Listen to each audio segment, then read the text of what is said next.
Nagkaroon tambok na siya. Kaya sige siya kaon. Char, sige kaon. Sige, tulog ko. Tulog ta. Buwa. Ano binigay ko sa ulit trabaho no? Ang hirap mag-adjust. Iniisip ko na lang nga sana, wag na lang mag-aral eh.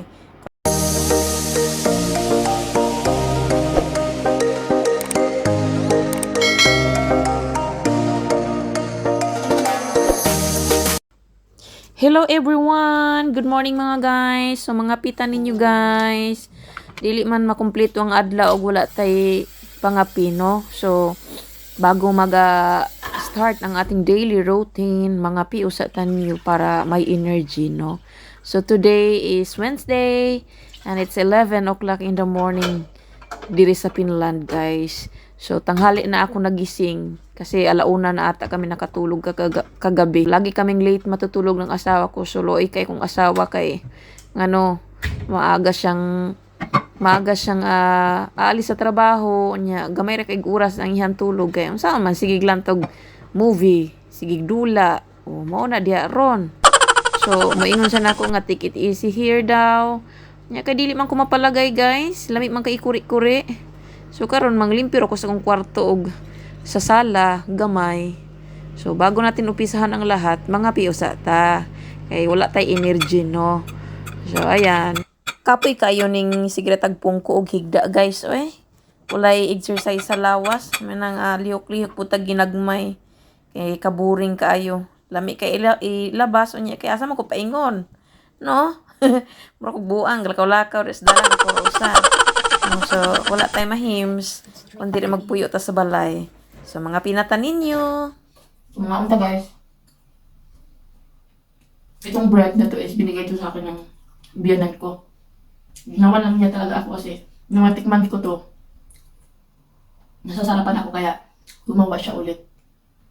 At binigyan ako ng napakarami ng tinapay na to. Hindi naman sobrang dami, siguro 4 na loaf. Yung 4 na loaf pan. Binigay niya. Ginawa lang niya talaga para sa akin kasi nagustuhan ko. Ang lasa, tinapay. Kaya ito lagi kong kinakain tuwing umaga pag magkakape ako.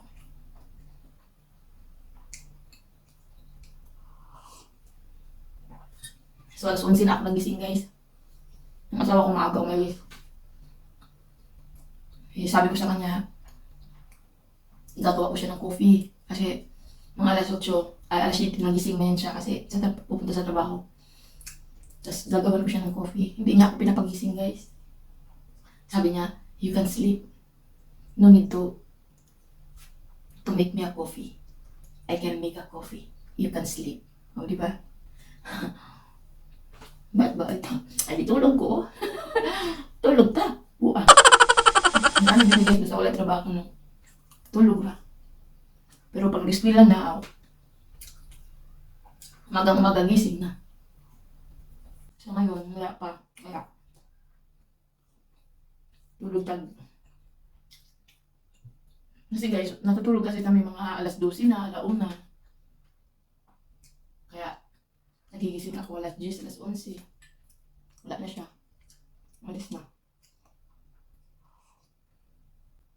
Mamaya magluluto na ako ng lunch. Kasi, uwi na alas 3 ng hapon. So, buti na yung pag-uwi niya, mas may nakain na siya.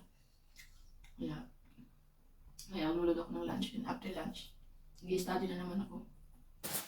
Ayun guys, mag-start na tang maglimpyo, no? Kasi mamaya magluluto na tayo.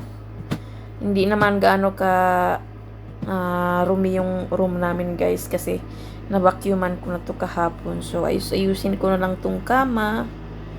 And then, sa sala, nag-ayos-ayos lang din kasi nalinisan ko na to kahapon. Nagwa-vacuum ako. Kasi alikabok lang naman ang meron dito guys eh. Wala kang makikitang mga ano dyan, mga insekto. Wala kang makita. Alikabok lang ang meron dito.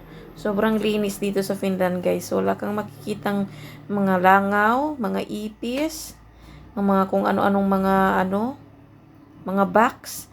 Wala kang makikita guys. Sobrang linis. Sobrang linis ng bahay na ito.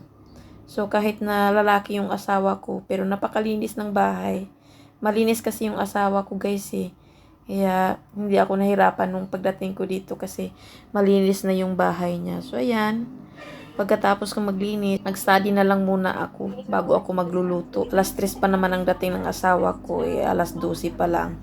So mag-aaral muna ako. Kinakabahan ako guys sa darating ko na pag-aaral ngayong August. Siyempre kabado ako kasi hindi ko naman kakilala yung mga ko classmate. So siguro may makikita kong mga kaibigan doon, iba-ibang lahi. Sana may Pilipino, may Pilipina para may makasundo ako doon.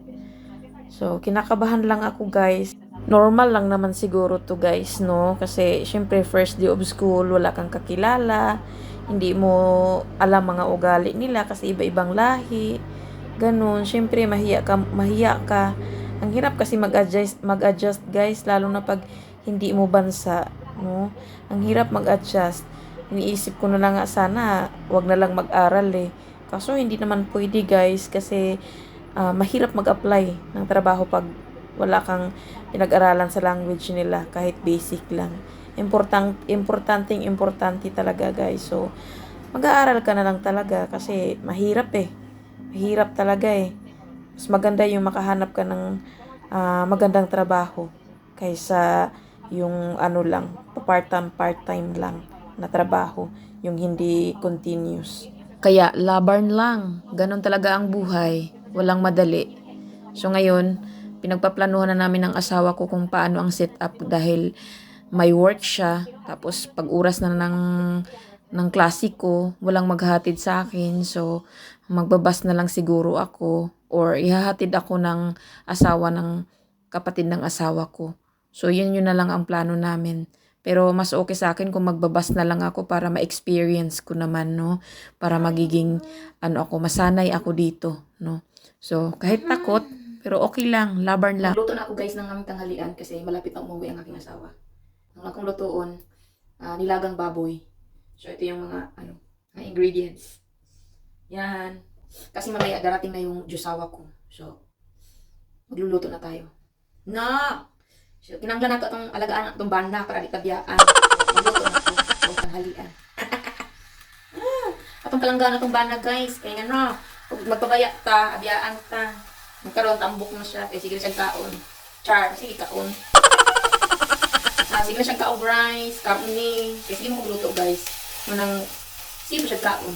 Pero karon, hindi na ako siya pakanan ng rice. Kaya ako siyang gilagaan o ka ng potato. No? Kaya, maubi na ilahang rice dari ang potato. So, karon din ako siya pakanan ng rice. Potato akong ilaga sa kanya. So, ayun, magluluto na ako guys. Kasi, maya darating na siya. Mga 3. Para ready na, char. So, ganyan talaga tayong mga Pinoy, no? Alagaan natin ang ating mga jusawa. O, diba? So, magluluto na tayo ng ating tanghalian na pork nilaga. O, diba? So, ora na guys. Magluluto na aketch. So, igigisa muna natin siya guys. Kasi, parang hindi ako komportable pag i-diretso lang sa tubig. So, igisa ko muna siya. Nilagang baboy. So, igigisa na muna natin siya kasi para mawala yung langsa. No?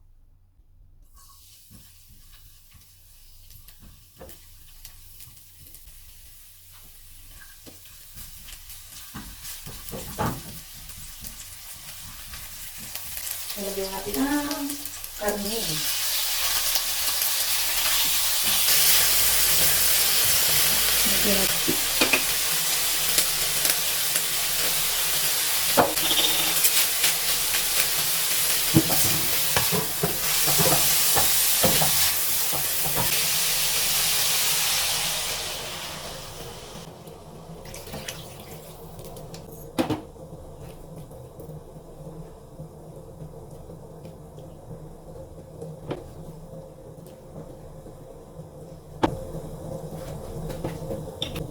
So, nagpakuloy ako ng potato para sa kanya. So, ayun guys. Luto na ang ating nilagang baboy. So, nilagyan ko siya ng ceiling green. Tapos, repolyo, tsaka dahon ng sibuyas. Mura may akong nakita rin guys ng mga ricados. So, mura po akong gisagol. Pero lamig naman siya. Siya. May kakain na kami. Lamig.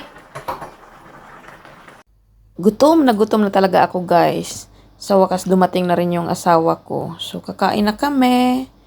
Enjoy eating. Char, sana magustuhan ng asawa ko to. Pero alam ko magugustuhan niya to dahil ang sarap ng pagkatimpla ko ng nilagang baboy. So ayun guys, alas 10 na ng gabi. Pero yung farm, may magpa-farming, may nagtatrabaho pa rin sa farm. Alas 10 na ng gabi. Tas sobrang liwanag pa rin dito guys. Hanggang alas 12 talaga, maliwanag pa. Ganito daw dito pag mga pa-summer na. So makikita niyo dyan, sobrang green na siya guys. Pag spring, sobrang green na ang mga dahon. Ayan. Pero pag winter, wala kayong makitang dahon, lagas lahat. Sobrang lamig. So ngayon, ang ganda ng paligid, puro green ang makikita mo. Ayan. Diba? Alas 10 na ng gabi guys. Alas 10 na ng gabi. Hanggang alas 12 ito guys, sobrang liwanag pa. Ayan. So may nagpa-farming pa. So hanggang dito na lang ang aking vlog guys. Thank you for watching. Please subscribe my YouTube channel. Have a good night.